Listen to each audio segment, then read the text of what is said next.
1, 2 या 5 साल नहीं, सिर्फ 180 दिन। आप 180 दिन में जिंदगी कैसे बदल सकते हो, ये आज आप बहुत अच्छे से सीखने वाले हो। बस वीडियो का सेकंड हाफ मिस मत करना। आयुष एक 17 साल का लड़का जो एक बहुत ही बोरिंग और स्ट्रगलिंग लाइफ जी रहा था, बिल्कुल आपकी तरह वो भी दिन भर परेशान ही रहता।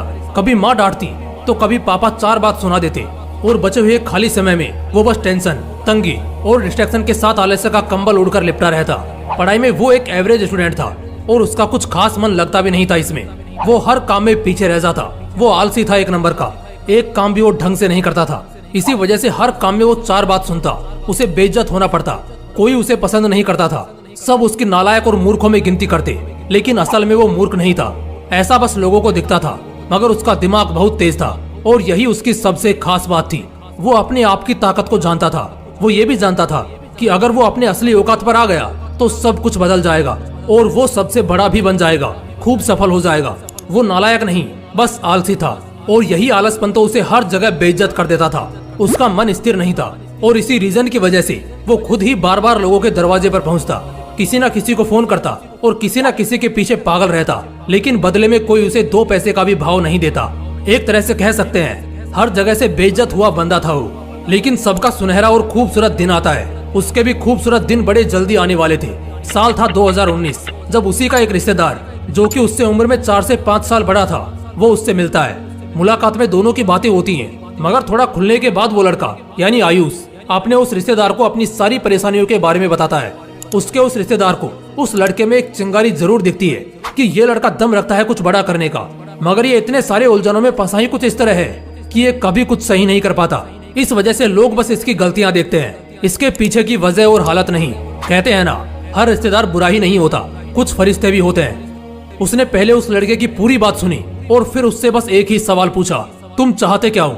इस पर उस लड़के ने कहा, मैं सब अच्छा करना चाहता हूँ, सफल होना चाहता हूँ, कम से कम गलतियाँ करना चाहता हूँ और हर चीज में आगे रहना चाहता हूँ। फिर उसके रिश्तेदार ने एकदम शांति से कहा, अच्छा मुझे एक बात बताओ, अगर तुम्हारे गोद में एक 2 साल का बच्चा थमा दिया जाए और उसे गोद में लिए ही तुम्हें आगे 1 किलोमीटर दूर एक मंदिर पर जाना है जहाँ तुम्हारे परिवार के लोग मौजूद हैं और पूजा की तैयारी में है, जो बस तुम्हारा ही इंतजार कर रहे हैं, तो मुझे बताओ क्या तुम्हें उस बच्चे के बोझ से चलने में थोड़ी तकलीफ होगी या नहीं?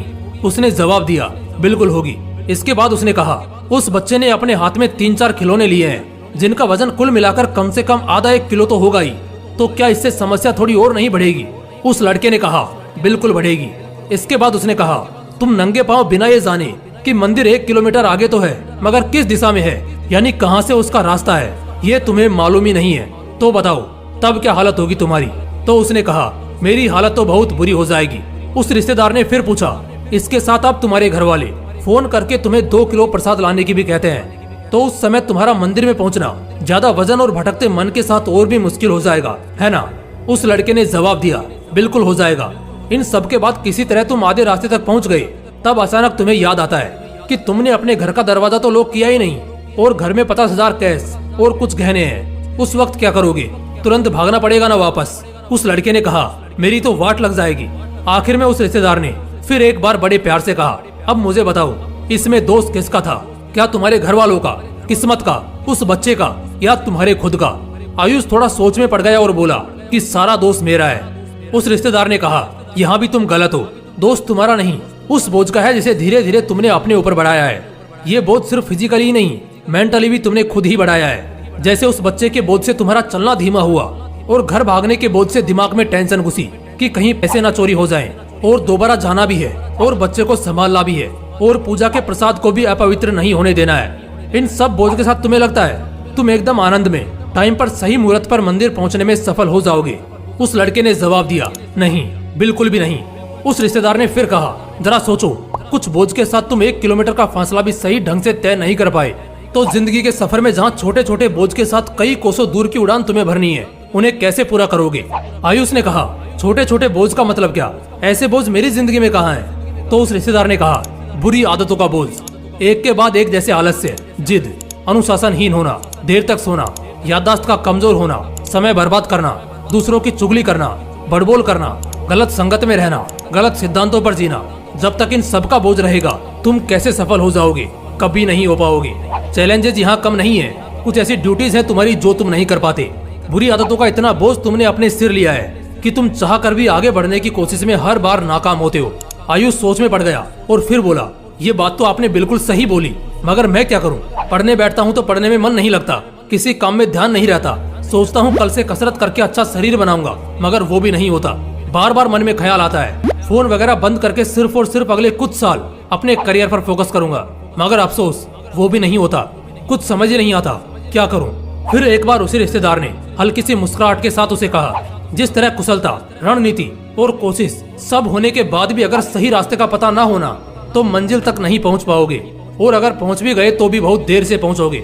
आयुष बोला, तो फिर पहुंचने का सही रास्ता क्या है? उसने कहा, एक बात बोलूंगा और सिर्फ एक बार बोलूंगा।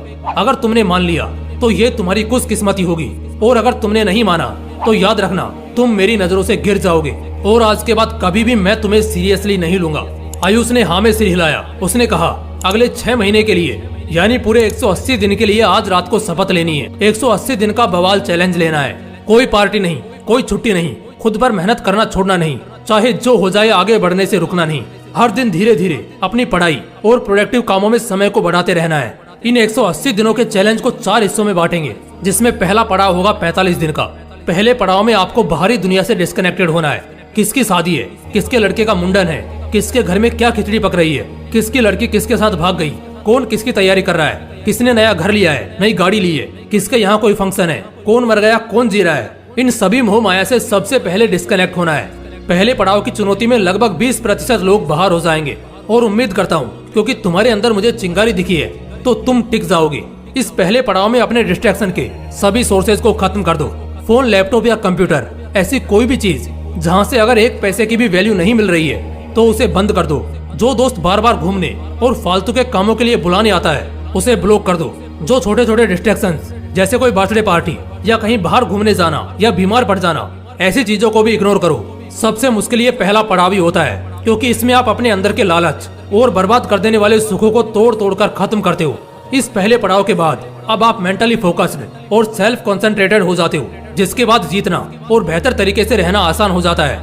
अब हमारी एंट्री होती है उस दूसरे पड़ाव में। यहाँ अगले 45 दिनों के लिए हर दिन मेहनत और बुद्धिमानी की स्पीड को धीरे धीरे इंक्रीज करना है। शुरुआत भले ही पहले दिन 10 मिनट पढ़ने से करो, मगर हर दिन उसे थोड़ा थोड़ा बढ़ाओ। अगर 5-5 मिनट भी हर रोज बढ़ाते गए तो अगले 44 दिन बाद वो 10 मिनट 4 घंटे में बदल जाएगा, और एकदम आसानी से बिना किसी भी तकलीफ के तुम हर रोज बहुत मजे से 4 घंटे पढ़ पाओगे। और अब क्योंकि पहले पड़ाव में तुमने अपने सभी डिस्ट्रैक्शंस को खत्म कर रखा है, तो अब फोकस लेवल अपने आप बढ़ेगा, और साथ ही साथ पढ़ा हुआ या कुछ नया सीखा हुआ बहुत लंबे समय तक बहुत अच्छे से याद भी रहेगा। इन 45 दिनों में पूरा ध्यान अपनी मेहनत और इच्छा शक्ति को बढ़ाने के लिए इस्तेमाल करना है। इसमें एक चैलेंज लेना है कि हमें हर दिन पर्टिकुलरली इतने घंटे पढ़ने बैठना है या किसी अच्छी स्किल को सीखने में लग जाना है। यहाँ पर 50% लोग फिसल जाएंगे, लेकिन आपको टिके रहना है। अब बारी है तीसरे पड़ाव की, और ये भी 45 दिन का ही होने वाला है। इस पड़ाव में अगर आदमी आ गया तो समझो उसने ऑलमोस्ट सब कुछ पा लिया। इस पड़ाव में स्टेट ऑफ नथिंग में जाना है, जहाँ अपने एथिक्स को, अपने लाइफ स्टाइल को, जो आप पिछले 90 दिनों से करते आ रहे हो, उसे एक लेवल और ऊपर लेकर जाना है। इसमें असल में होता क्या है कि तुम्हारे शरीर को अब तक आदत लग चुकी है मेहनत करने की, डिसिप्लिन में रहने की, और पहले की तरह वो तमाम बुरी आदतें अब तुम्हारे में नहीं है। तो इस वक्त तुम्हारे पास एक मौका है, और वो है इन्हीं कोशिशों को एक लेवल और ऊपर लेकर जाने का। जैसे जो हार्डवर्क अब तक 4 घंटे का होता था, उसे बढ़ाकर 6 घंटे कर देना है। पहले जहाँ पढ़ाई पंखे में होती थी, अब ऐसे स्टेट में जाना है कि जहाँ गर्मी से हालत खराब भी हो, तब भी इसका तुम्हारे ऊपर ज्यादा फर्क नहीं पड़ना चाहिए। बिना किसी सुख सुविधा के, बिना किसी इंटरनेट या पर्सनल हेल्प के अब तुम्हें तुम्हारा काम करना आना चाहिए।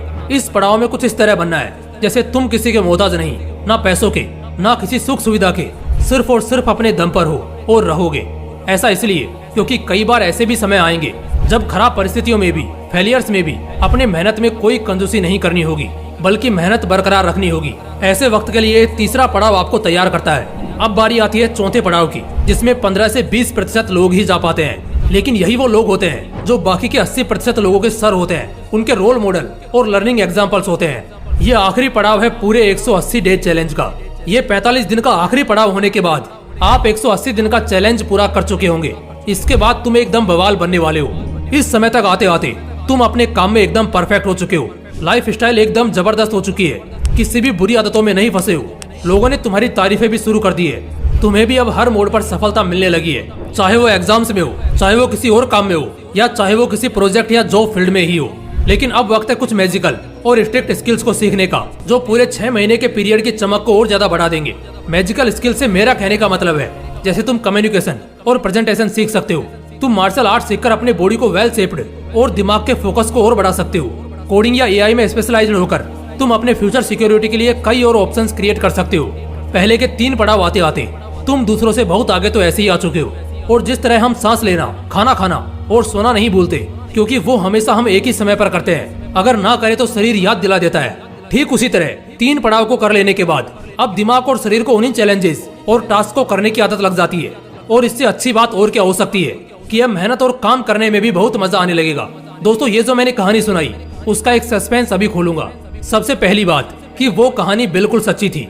आज वही लड़का आयुष रेलवेज में एक अच्छे पोस्ट पर काम कर रहा है। उसने 2019 के बैच में रेलवेज का एग्जाम निकाला था। मुझे इसकी एग्जैक्ट जानकारी तो नहीं, लेकिन लोगों से आज उसकी खूब तारीफें सुनने को मिलती हैं। वो लाख रुपए की सैलरी पर एक अच्छी जिंदगी जी रहा है।